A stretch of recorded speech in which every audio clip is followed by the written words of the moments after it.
Bonjour, avec vous Esma. Aujourd'hui, on se retrouve dans une nouvelle vidéo où on va aborder le sujet des spécifications fonctionnelles. C'était un sujet qui était très demandé par la majorité des personnes qui m'ont laissé des commentaires sur la première vidéo de à moi et qui demandent des détails sur les spécifications fonctionnelles.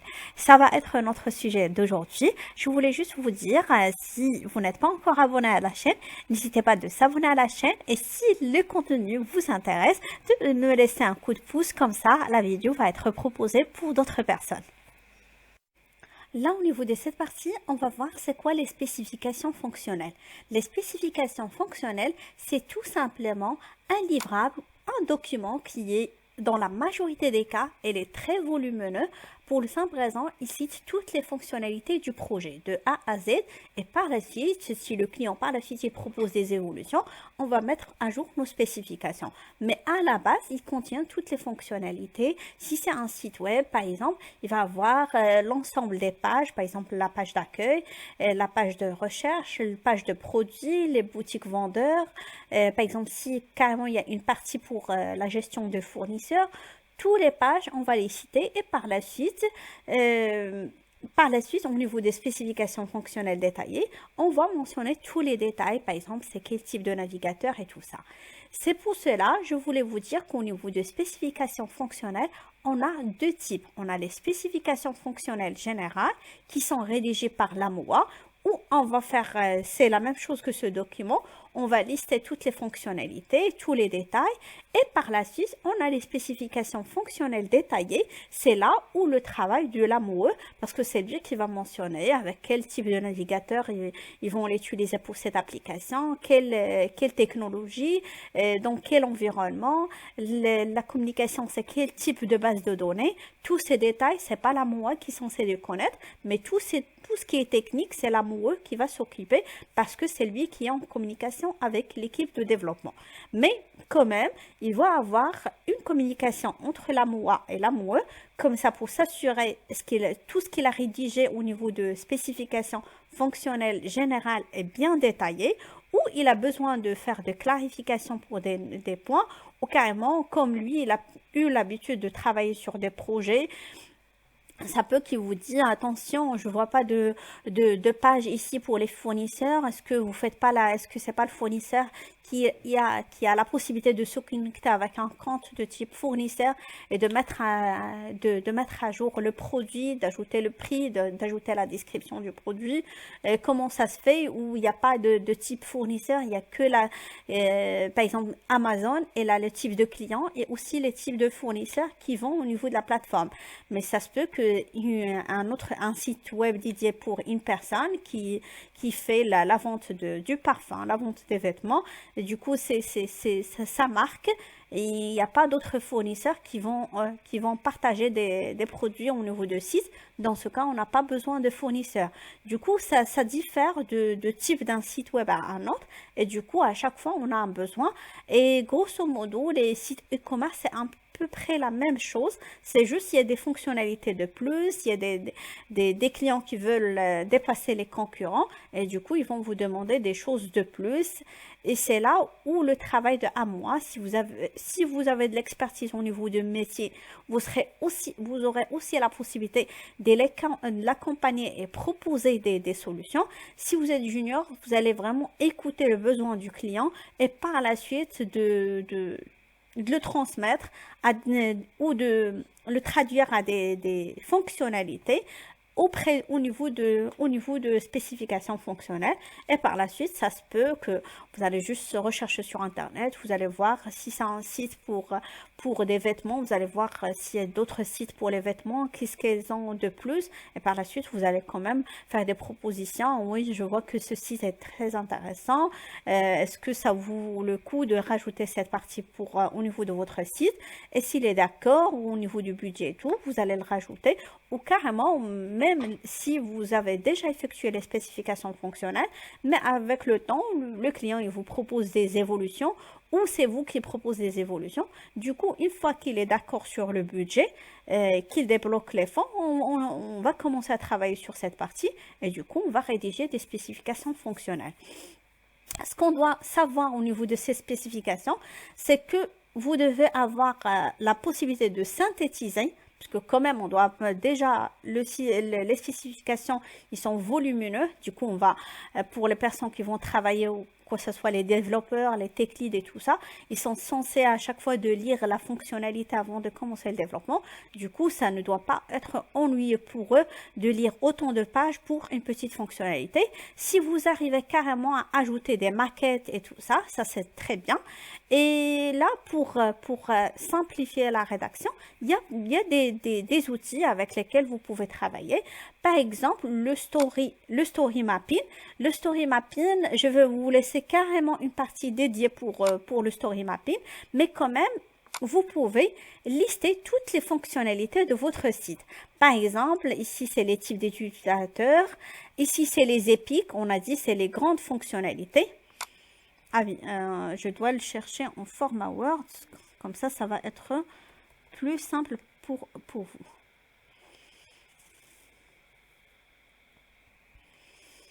Le voilà. Comme ça, je peux...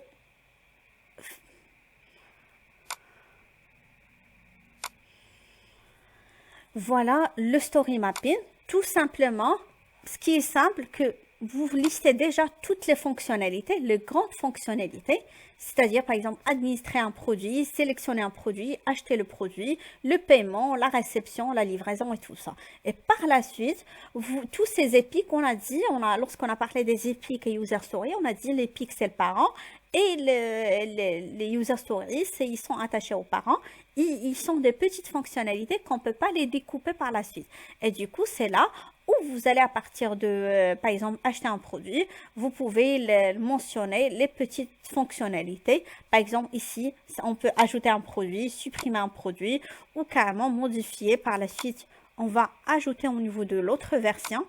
Ce qui est bien au niveau de Story Mapping, que vous pouvez carrément lister par version.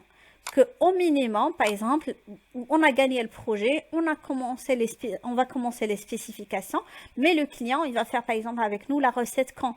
Est-ce que d'ici 3 mois, c'est court?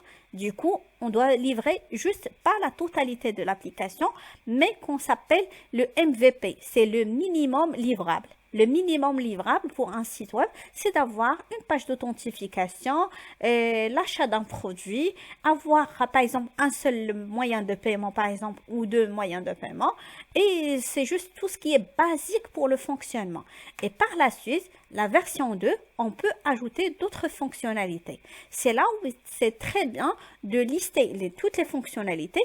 Comme ça, vous pouvez les basculer. Vous dites avec le client, il vous dit non, pour supprimer un produit, si on n'est pas prioritaire, vous pouvez le laisser au niveau de la deuxième version ou carrément la troisième version.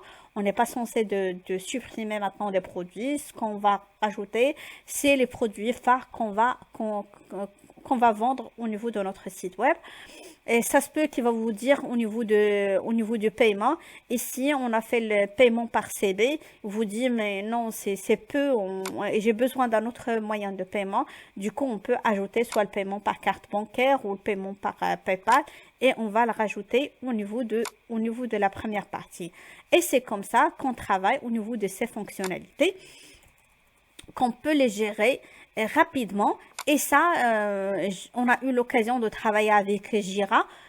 Jira, c'est un outil qui est très bien lorsque vous faites les épiques, les user stories. Comme ça, vous pouvez basculer rapidement une épique d'un sprint à un autre. S'il est sur le sprint 2 et vous voulez basculer au niveau de sprint 1, vous pouvez le faire. Mais ça, c'est juste, on ne va pas balancer toutes les fonctionnalités au premier sprint, parce que sinon on va pas respecter le deadline. Mais là, lorsqu'on on rajoute des fonctionnalités au premier sprint, on doit quand même modifier, de mettre d'autres fonctionnalités qu'on peut pas les faire au niveau de premier sprint. C'est juste qu'on doit avoir, par exemple, le deadline de sprint qui est 2 semaines ou 4 semaines, qu'il est faisable. Par exemple, des fonctionnalités qu'on est sûr qu'on peut le faire dans 4 semaines et par la suite, le prochain sprint, il va avoir d'autres fonctionnalités et ça se peut avec le temps que maintenant la majorité de sociétés travaillent en mode agile. Par la suite, le besoin du client, il va avoir d'autres besoins, il va vous demander d'autres choses et du coup, à chaque fois, on a des sprints, on les prépare à l'avance et la rédaction de spécifications, il est plus clair parce que ici, c'est visuel, on sait qu'est-ce qu'on a fait, par exemple, au niveau même de la rédaction, je sais effectivement, oui, au niveau de paiement, je sais que j'ai plusieurs types de paiement. Du coup, je dois mentionner ça au niveau des spécifications. Parce que lorsque vous laissez juste des lignes, lorsque vous travaillez juste sur un fichier Word, avec le temps, vous devez soit avoir une autre personne qui va faire la lecture pour savoir est-ce que vous avez abordé tous les points ou carrément de prendre à tête reposée, de s'assurer que vous n'avez rien oublié. Mais quand même, vous allez faire par la suite un point avec la MOA pour s'assurer que les fonctionnalités que vous avez rédigées, ils sont bien clairs pour l'équipe de développement. Le but derrière toutes ces spécifications, qu'on arrive à traduire le besoin du client à quelque chose qui est plus clair pour l'équipe développement pour qu'on puisse avoir le produit final qui correspond aux besoins du client. On ne veut pas avoir du surprise. C'est pour cela, l'étape de l'expression du besoin est très primordiale au niveau du travail de la MOA. Vous allez exprimer le besoin du client avec des fonctionnalités et à chaque fonctionnalité, vous allez lister comme quoi toutes les informations nécessaires et par la suite, la MOA, il va rajouter par exemple, attention, cette partie, on va la développer en Java, en connexion avec une base de données PostgreSQL ou avec une base de données Oracle. Tous ces détails, vous n'avez pas besoin de les connaître, mais c'est lui qui va faire l'affaire au niveau des spécifications fonctionnelles détaillées. Aussi, une autre manière pour simplifier la rédaction de vos spécifications fonctionnelles, vous pouvez utiliser cette manière qui s'appelle l'impact mapping. L'impact mapping, c'est un mot en anglais, mais on peut dire que par exemple, c'est la cartographie des impacts et des fonctionnalités. Là, au niveau pour la rédiger, il faut poser des questions. Par exemple, c'est quoi l'objectif de ce projet? Par exemple, si c'est un site web ou une application, vous allez poser la première des choses, c'est quoi l'objectif principal de ce projet? On a par exemple, ils ont déjà un site web, mais ils veulent quand même qu'on fasse des modifications ou avoir carrément une application mobile qui accompagne le site web existant avec d'autres modifications sur le site. Mais l'objectif, c'est d'augmenter le chiffre d'affaires. D'accord. Par la suite, les acteurs, on va dire, pour un site web ou une application comme Booking, les acteurs, c'est tout simplement les visiteurs. Nous, lorsqu'on veut faire une réservation, on va consulter le site de Booking et par la suite, il y a le client qui s'occupe carrément, c'est lui le responsable de Booking. Et par la suite, il y a les staffs de l'hôtel qui vont s'occuper de réservation. Par la suite, lorsque vous faites la réservation, c'est eux qui vont la valider par la suite. Ils vont vous envoyer comme quoi votre réservation est confirmée. Et là, par la suite, ici, l'impact, c'est trouver en ligne, s'informer, réserver, séjourner, recommander, revenir. On peut dire c'est les épiques. Si on peut le retourner au story mapping, on peut dire c'est ça les épiques. Et ici, c'est les user stories. Les fonctionnalités, c'est les user stories. Tout simplement, ici, on a une grosse fonctionnalité et par la suite, on va la découper à de petites fonctionnalités comme quoi vous pouvez réserver en réservation en ligne. Ici, par la suite de séjourner, ici, par la suite de recommander, ils ont la possibilité de faire, vous pouvez faire l'avis sur Google, aussi l'avis sur les sites, par exemple, booking.com. Et c'est comme ça, par exemple, tout ce qui est ici l'intégration sur Google Maps, comme ça, la personne, il a la possibilité de localiser carrément l'hôtel. Du coup, vous avez le choix entre de le faire de cette manière, comme ça, c'est l'impact mapping, ou carrément l'autre manière qui est le story mapping. Vous pouvez choisir la manière dont laquelle vous voulez travailler, et ça se peut que lorsque vous allez commencer à travailler dans une société, ils ont à la base soit des checklists, soit un outil dédié pour référencier les besoins du client. Actuellement, il y a plusieurs besoins, il y a plusieurs technologies qui simplifient la tâche que de rédiger dans un fichier Word, parce que pour tout le monde, ici il y a des diagrammes, des schémas ou carrément des images, ils sont plus clairs que de lire des documents qui sont volumineux. Du coup, de préférence que au départ, vous allez rajouter quand même ce schéma, et par la suite, vous allez commencer à détailler chaque fonctionnalité. Et même pour chaque fonctionnalité, s'il a plusieurs boutons pour l'interface, vous allez faire la même chose. Vous allez rajouter carrément un outil. Vous allez faire rajouter ces boutons, et vous pouvez ajouter, par exemple, la création, l'ajout d'un hôtel, les détails d'un hôtel, la suppression d'un hôtel, ou carrément de contacter Booking si le fournisseur ou le client ils ont un problème. Du coup, vous allez avoir la possibilité de donner quelque chose de très visuel que de rédiger un document. Et même lorsque vous rédigez un document, pensez qu'il soit clair pour l'équipe développement. Si l'équipe développement arrive à comprendre le besoin du client, on a réussi presque la majorité, la totalité du projet. Parce que tout simplement, on est là pour satisfaire le besoin du client et pour livrer quelque chose qui correspond aux besoins du client. C'était tout pour aujourd'hui. Si le sujet vous intéresse ou vous voulez devenir à moi, j'ai créé une formation pour vous sur la plateforme de Udemy, et ça aborde tous les sujets autour du métier de AMOA, depuis les spécifications, la recette, le PV de recette, tous les détails dont vous avez besoin. Vous allez trouver le lien au niveau de la description de la vidéo. Je suis très contente de vous accompagner tout au long de la formation.